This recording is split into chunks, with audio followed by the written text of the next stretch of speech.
감사하고요. 우리 그러면은 하나님의 말씀을 한번 보도록 하겠습니다. 하나님 말씀은 로마서 8장 31절에서 35절까지 말씀입니다. 로마서 8장 31절에서 35절까지 말씀.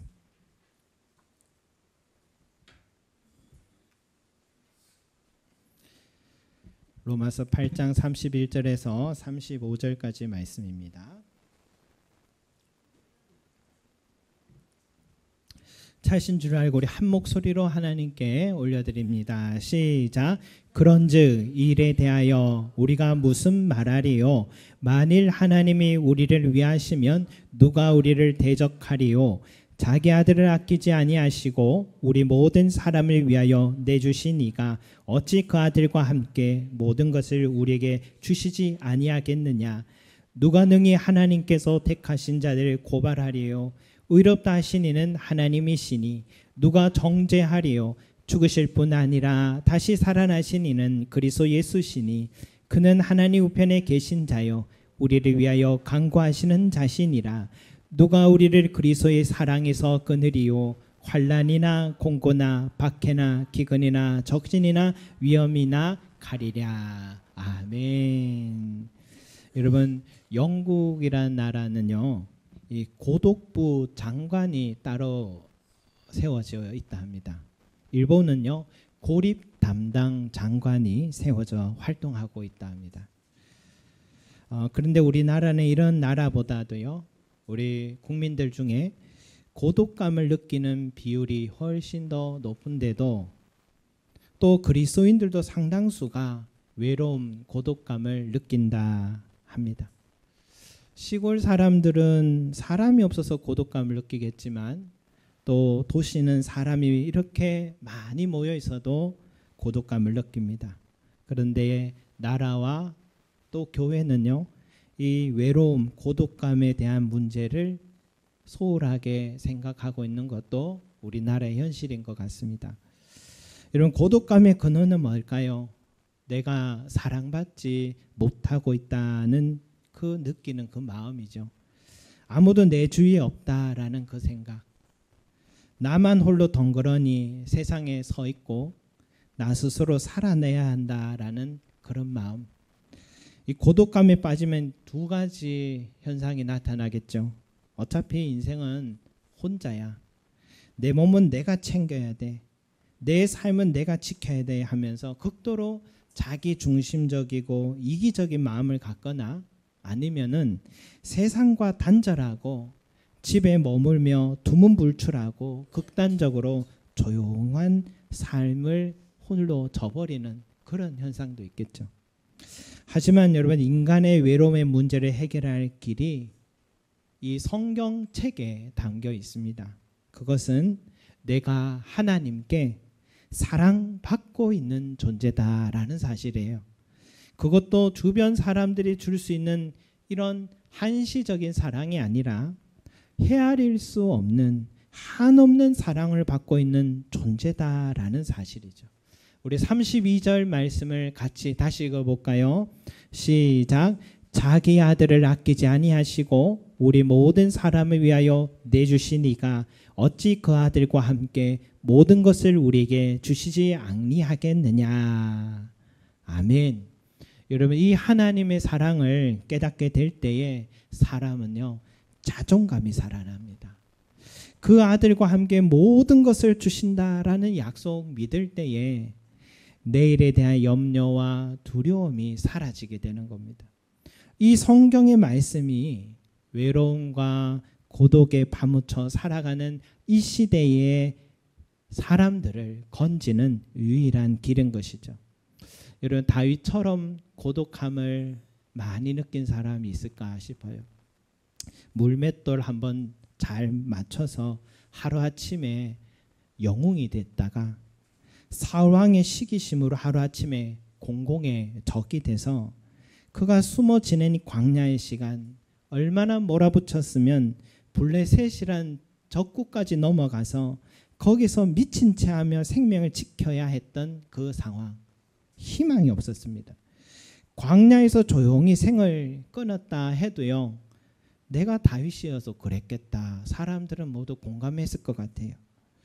그만큼 다윗은 지독하게 고독한 상황입니다. 하지만 그는 단 한 번도 하나님을 떠나지 않았습니다. 주야로 말씀 묵상했고요. 눈물을 흘려도 원망을 해도 이게 기도인지 투정인지 구분되지 않았지만 그것도 하나님 앞에서 늘 했습니다.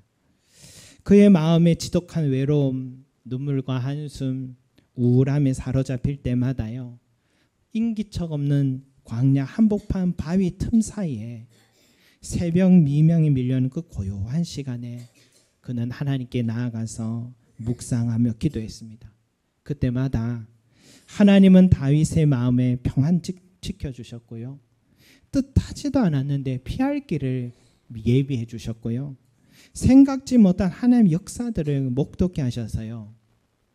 새벽에 하나님께 그렇게 기도했는데 저녁이 되면 감사와 찬송을 드릴 수밖에 없어요. 그래서 밤하늘에 쏟아지는 광야의 별을 보면서 그는 이렇게 고백하죠. 여호와 우리 주여, 주의 이름이 온 땅에 어찌 그리 아름다운지요.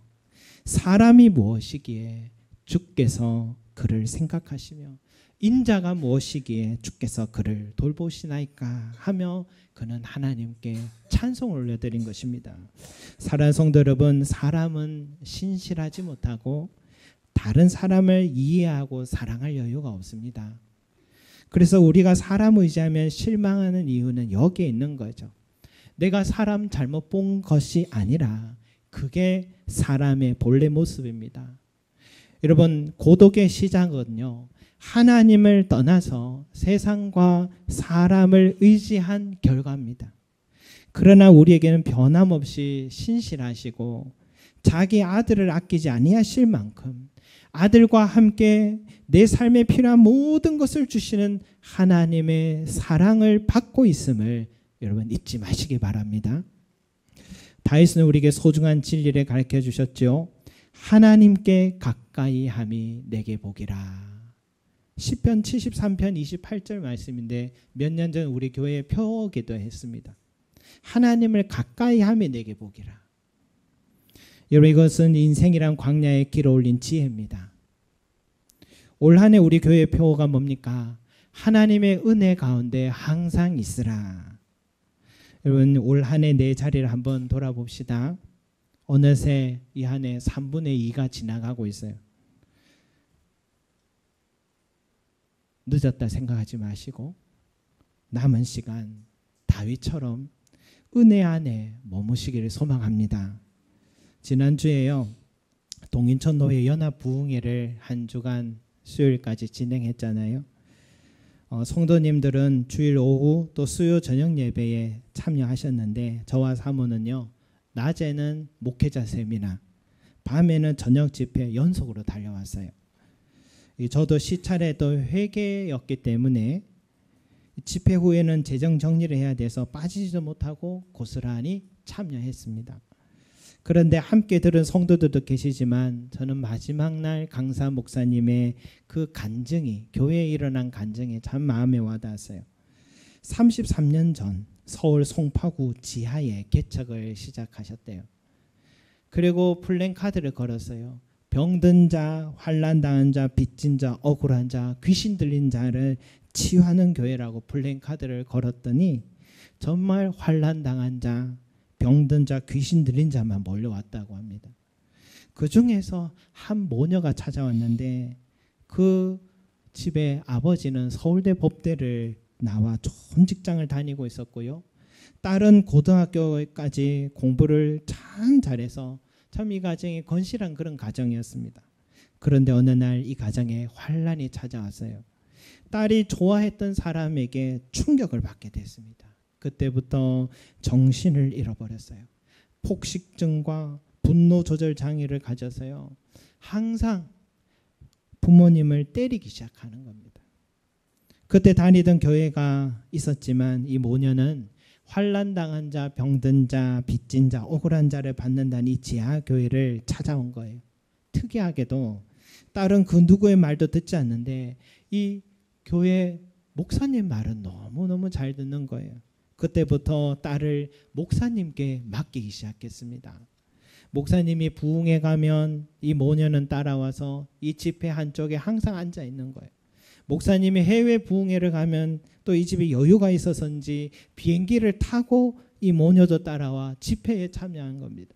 목사님이 숙소를 잡으면 바로 옆방에 또 숙소를 잡고 있습니다. 얼마나 부담이 됐겠습니까? 그리고 서울에는 교회가 너무 많아서 교회가 없는 화성에 부지를 사서 천막교회를 짓기로 결정했는데, 그때 서울에서 화성까지 성도들 가운데 18가정이 따라와서 화성으로 이사하기 시작했습니다. 그때 제일 먼저 등록한 가정이 또 이 모녀의 가정이었다는 거예요. 어머니는 소원은 내 딸이 낳을 수만 있다면 내가 하나님께 무엇을 드려도 아깝지 않다라는 거였어요. 이 화성에서 교회가 성장했고요. 이제 새로 이전할 교회 건축을 앞두고서 목사님은 강남 금식기도원으로 가서 기도를 하는데, 거기에서도요 모녀는 따라와서 함께 금식하기 시작했습니다. 일주일째 됐는데 갑자기 딸이 보이지 않고 사라져 버린 겁니다.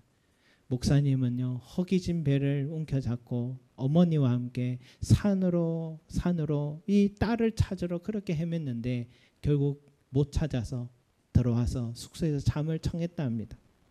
그런데 다음 날 교회 성도가 마침 영등포에서 잃어버린 딸을 발견한 것입니다. 하나님께서 그곳에서, 그것도 본교회 성도의 눈에 이 딸을 발견해서 찾게 하신 거죠. 하나님의 은혜였습니다. 그렇게 목사님과 그 교회를 가까이 했던 이 모녀의 가정이었는데, 그 딸의 아버지가 믿음이 없었는데 딸을 살릴 수만 있다면 믿겠노라 하고 신앙생활을 열심히 하기 시작하고 나중에는 교회 건축위원장까지 맡게 됐답니다. 딸의 아버지는요 고향인 진도에서 이제 군수를 출마를 했답니다. 첫 번째는 떨어졌어요. 근데 두 번째는 당선이 됐습니다. 또 재선이 됐습니다. 3선까지 하고 정년퇴직까지 하게 됐습니다.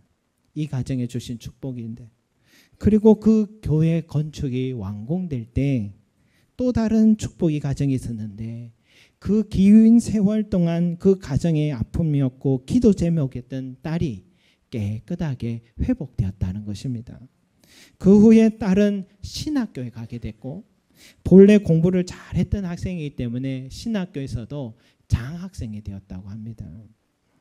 저도 그 모녀의 가정이 그 간절함을 조금 이해합니다. 그리고 현실적으로 회복이 어렵다는 것도 잘 알기에 그 교회의 가정에 일어난 은혜는 깊은 감동과 소망과 위로를 주었습니다. 그 모녀도요 다윗처럼 고독하고 답이 없는 현실에서도요 하나님을 가까이함이 내게 복이라 여기며 목사님이 가는 곳에 말씀이 선포되는 자리에 섬기는 교회가 가는 곳에 그곳이 하나님의 은혜의 자리라 믿고 무조건 하나님을 가까이 했던 그 수고가, 그 눈물의 기도가, 그 헌신이 결국은 이 아름다운 역사를 만들어냈다고 믿습니다. 성도 여러분, 하나님을 가까이 하시기를 소망합니다. 은혜의 자리에 항상 있으시길 바랍니다. 저도요 이 시찰에 회계라는 이 임원을 6년째 하고 있어요. 그러니까 이 임원이기 때문에 이 한 주간 부흥의 자리를 빠지지도 못하고 앉아 있다가 그렇게 왔잖아요. 낮에는 목회자를 위한 이 세미나를 한다는데 그냥 앉아만 있다가 와야겠다 했는데 그 강사 목사님이 어떻게든 책을 사게 만드시는 겁니다. 그래서 치사하고 더러워서 샀습니다. 그런데 배우다 보니까 들을 내용이 있더라고요. 그 산 경험이, 목회 속의 산 경험이 저에게도 큰 도움이 되더라고요. 맡은 게 있어서 저녁에도 참석했더니 이런 은혜와 소망의 말씀을 들을 수가 있게 됐고 여러분에게도 나누게 되잖아요. 때론 여러분 내게 맡겨진 직분이 은혜일 수가 있습니다.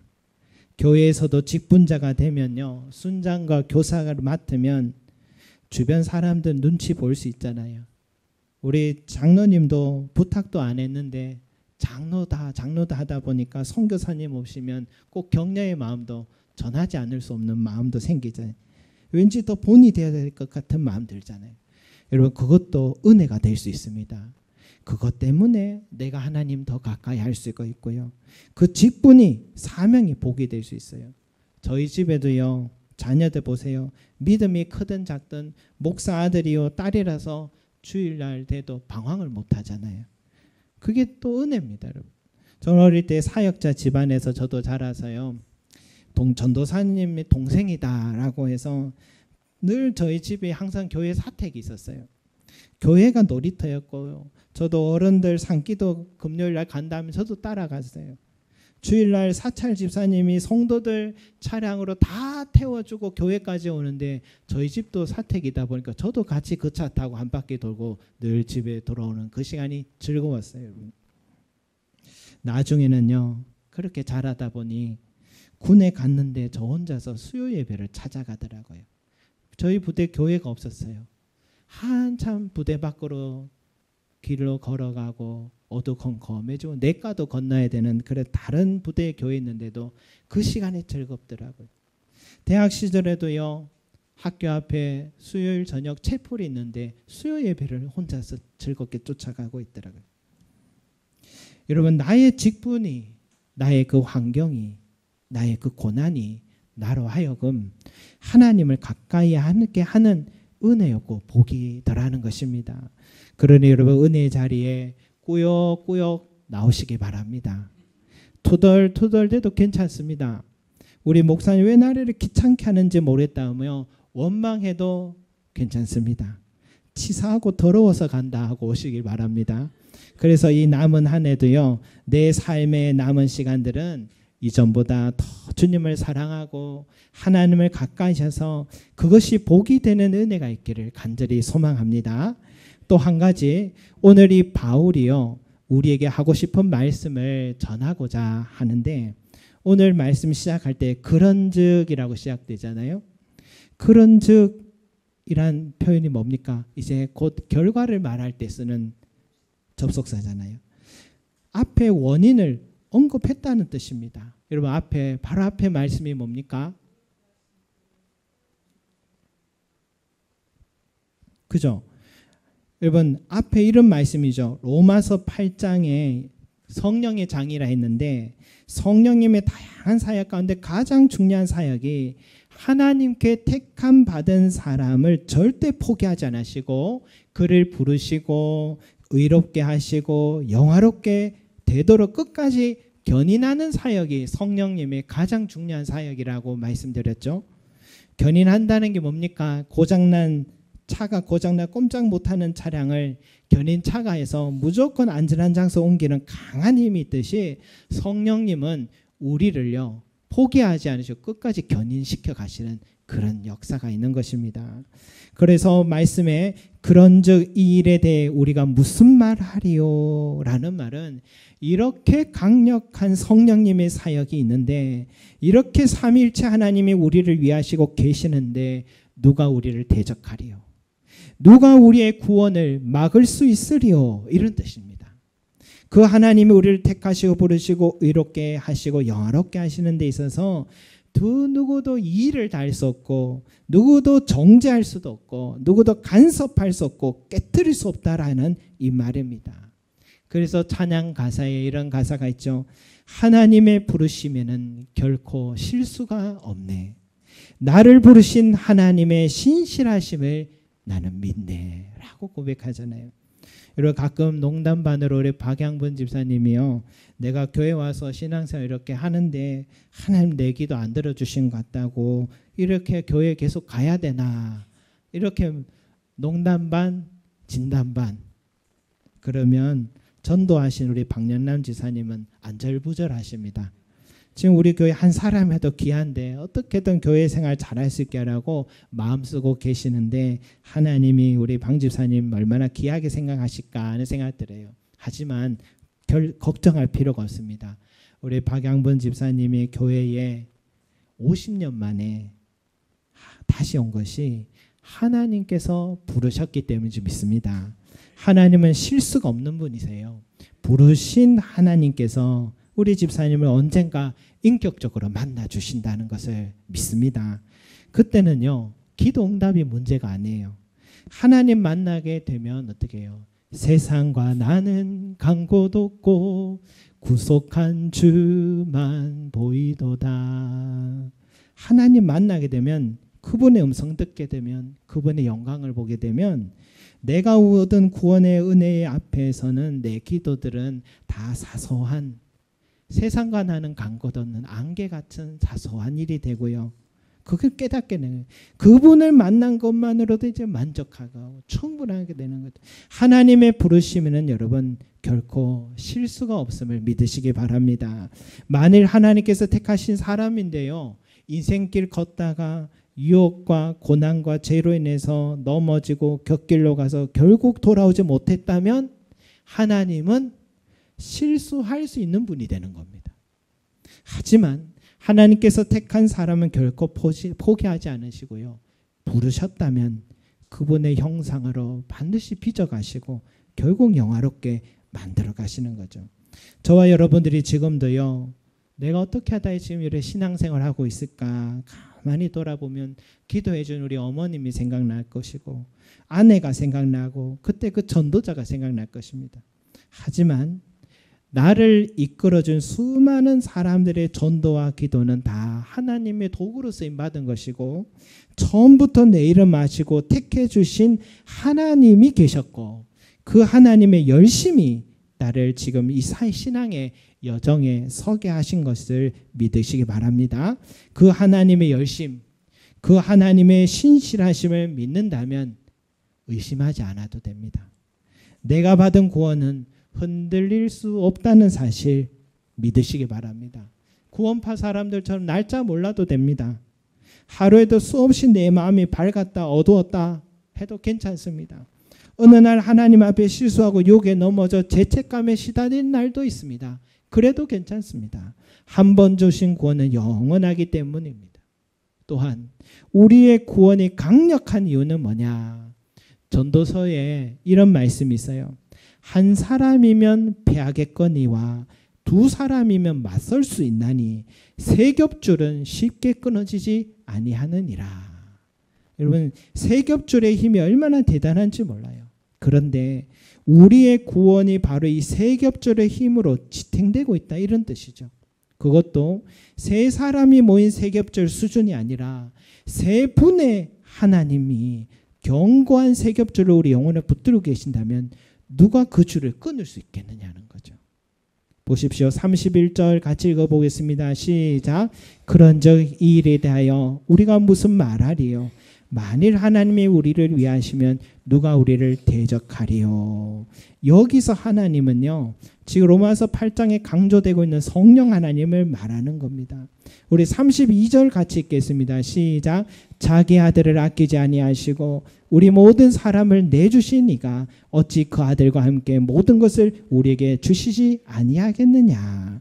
여기서 하나님은 성부 하나님의 사역을 말하는 겁니다. 또 34절 읽겠습니다. 시작. 누가 정죄하리요? 죽으실 뿐 아니라 다시 살아나신 이는 그리스도 예수시니 그는 하나님 우편에 계신 자요 우리를 위하여 간구하시는 자시시니라. 아멘. 여기서는 성자 예수 그리스도의 은혜를 말하는 것입니다. 여러분, 우리가 지금 교회에 와서 구원받았다고 하니까 아직은 와닿지 않을 수 있는데요, 내가 받은 이 구원은요, 그저 받은 은혜가 아닙니다. 자식까지 내주신 만큼 아낌없이 베푸신 성부 하나님의 사랑과 죽으시고 다시 사신 생명의 능력과 지금도 보좌 우편에서 우리를 위해 간구하고 계시는 예수님 그리스도의 사랑과 직접 우리에게 찾아오셔서 부르시고 의롭다 하시고 성화하시고 영화롭게 하시기까지 쉬지 않고 일하시는 성령님의 사랑을 통해 우리의 구원이 완성되어 가고 있는 것입니다. 이런 성부, 성자, 성령 하나님이 세 겹줄이 돼서 우리의 구원을 이루어 가시는데 어떻게 우리 구원이 실패할 수 있겠습니까? 그래서 바울은 우리가 받은 구원의 확실성을 이렇게 큰 소리로 외치는 거예요. 누가 우리를 대적하리요? 누가 능히 하나님께서 택하신 자들을 고발하리요? 누가 정죄하리요? 누가 우리를 그리스도의 사랑에서 끊으리요?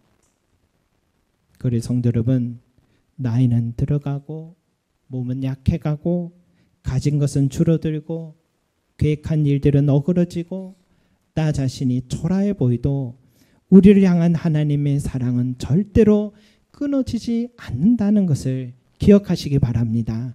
내 안에 쓴뿌리가 불쑥 올라와서 말 실수도 하고 죄의 유혹을 이기지 못해 넘어진 내 연약한 모습을 보더라도 내게 허락한 하나님의 구원의 은총은 변함이 없다는 사실을 믿으시길 바랍니다.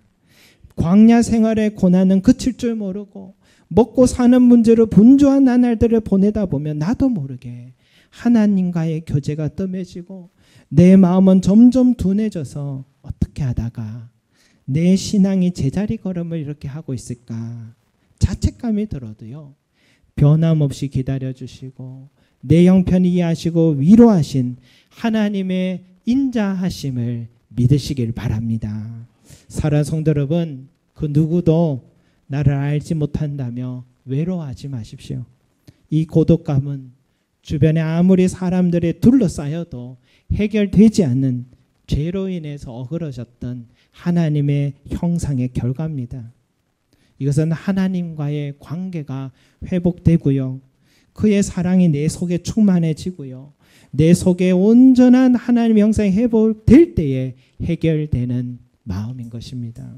그래서 하나님을 가까이함이 내게 복이라 했던 것처럼 날마다 하나님을 가까이 하시는 저와 여러분 되시기를 소망합니다.